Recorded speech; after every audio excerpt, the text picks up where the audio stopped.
Hindi ako perpektong ina at alam ng Diyos na hindi ka din perpektong anak. At hindi niya sa akin sinasabi na na-receive niya na pala yung incentives. Ulo, mahalin mo ang nanay mo. Ahawa ka sa... Okay.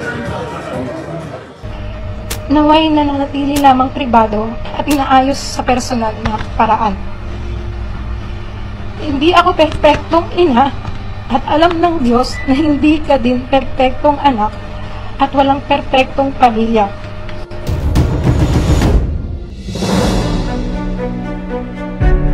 Ano ang gagawin mo kung ang perang ilang buwan o taon mong pinaghirapan ay hindi mo alam na ito na pala ay nagastos na sa taong iyong ipinagkatiwala sa iyong kinikita, na dugo at pawis ang iyong inilaan, kaya ito ay iyong nakamtan? Ano rin ang gagawin mo kung ang minamahal mong kabiyak ng iyong puso ay hindi nagustuhan ng iyong ama o ina at ang iniirog mo naman ay binabanatan pa ang iyong ina? Handa mo ba siyang ipaglaban sa ngalan ng pag-ibig o handa mong iiwan ang babaeng kahit minamahal mo ng lubusan, pero dahil ayaw ng taong nagluwal sa iyo sa mundong ito, ay tuluyan mo nang bibitawan? Kaya ang tanong, saan ka lulugar kung ang magulang mo ang pipiliin? Paano na ang taong tinitibok at isinisigaw ng iyong damdamin na gusto mong makabuo ng pamilya sa inaharap na siya ang iyong kasama? At kung ginigiling mo naman ang iyong pipiliin, hindi ka kaya tatawaging walang galang at walang utang ng loob na anak sa iyong mga ama at ina? Kaya naman tara, ating tungayan ang kwento ng atletang Pinoy na nakasungkit na makasaysayang 2 ginto sa Olympics para sa Pilipinas, dahil hindi lang kumikinang ang kanyang pangalan sa Olympics, dahil ang kanyang pagtumbling sa kanyang personal na buhay ay nasa spotlight ngayon. Makabulan pa rin ba ang mga gintong medalya na nagbunga ng pagkawatak-watak ng pamilya, dahil tila ba may taong pumapapel o nagbibida-bida kaysa sa iyong ama at ina, o may pusong nagmamahalan na masasaktan o magkalabuan dahil sa iyong pamilya? Mga kakwento, ito ang pagserko ni Carlos Edriel o Quiz Yulo sa relasyon ng kanyang ina at ng kanyang sinisinta sa likod ng 2 gintong medalya.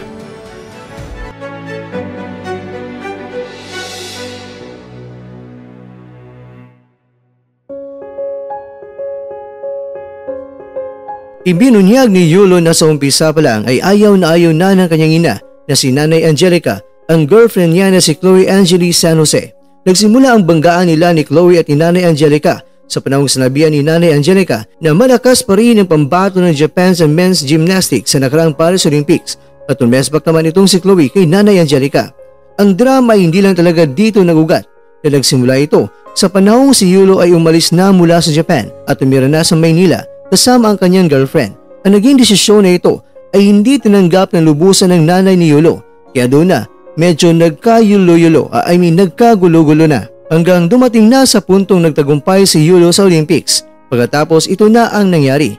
Umupo sa tabi ng kanyang kasintahan si Yulo at inakusahan ng kanyang ina na patuloy na paggamit ng pera niya mula sa kanyang bank account na hindi niya nalalaman. Sinabi niya na ang kanyang ina ang kumukontrol ng kanyang bangko na naglalaman ng pera na kanyang napanalunan sa mga kompetisyon sa gymnastics. Dagdag pa ni Yulo, bukod sa mga incentives, may access din ang kanyang nanay sa bank account niya at sa monthly allowances niya sa gymnastics, hanggang umabot sa puntong si Yulo na ang gumamit sa bank account na yun, at doon na niya nalaman na binabawasan pa ito ng kanyang nanay. At meron din siyang bank statement na nagpapakita na mga withdrawal na ginagawa ng kanyang nanay na hindi niya nalalaman.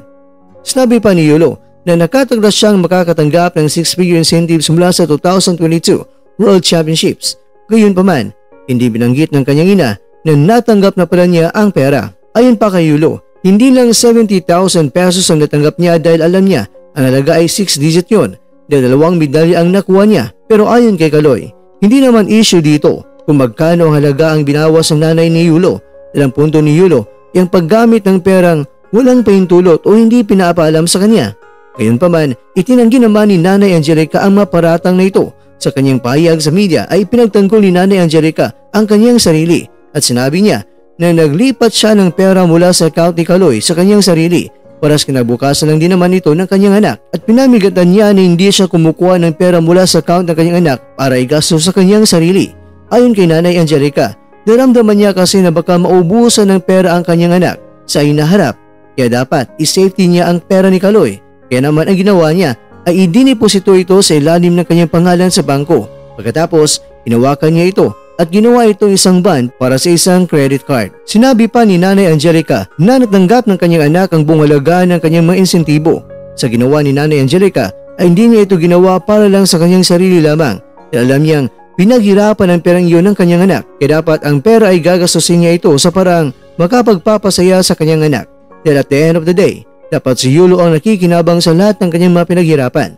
At ayon pa kay Nanay Angelica, nakuha ni Kaloy ang kanyang pera, ang buong 11 million peso. Samantala, si Carlos Yulo ay nakatagdang bigyan ng malaking gantimpala na mainsentibo kasunod ng kanyang ginto sa men's floor at vault competitions. Si Kaloy ay tatanggap ng 10 milyong piso bawat ginto na ibibigay ng gobyerno gaya na ipinangako na sa sinumang gold medalist mula sa Pilipinas. Bukod dito ay nakatagdang gantimpalaan siya ng House of Representatives sa bansa ng 6 million pesos matapos ang double gold medal victory ni Yulo. Bibigyan din siya ng Mega World Corporation ng kondo sa lungsod ng Taguig bukod pa sa 3 million pesos na cash at marami pang iba. Kaya naman, mabuhay Pilipinas dahil nasa bansa ng ating pambato na nakasungkit ng mga medalya sa Olympics.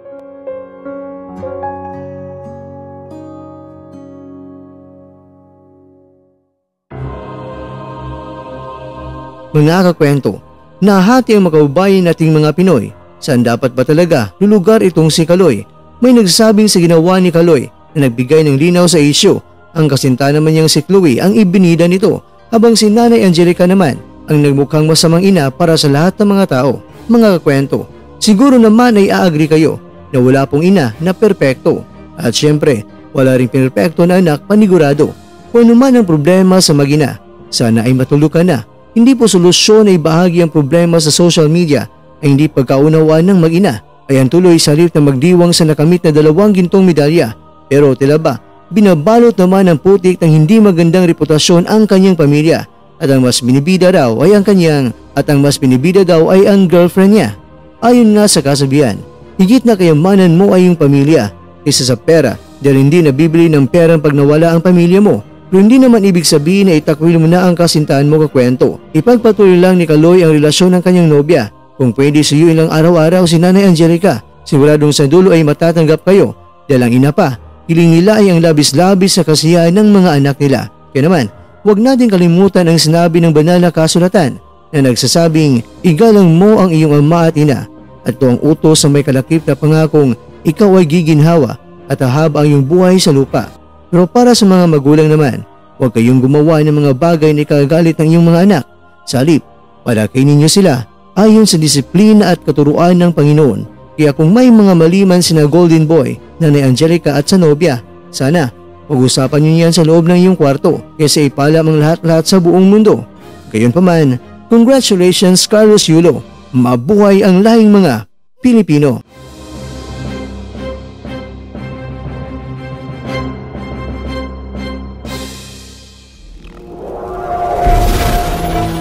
At dyan, nagtatapos ang ating kwento.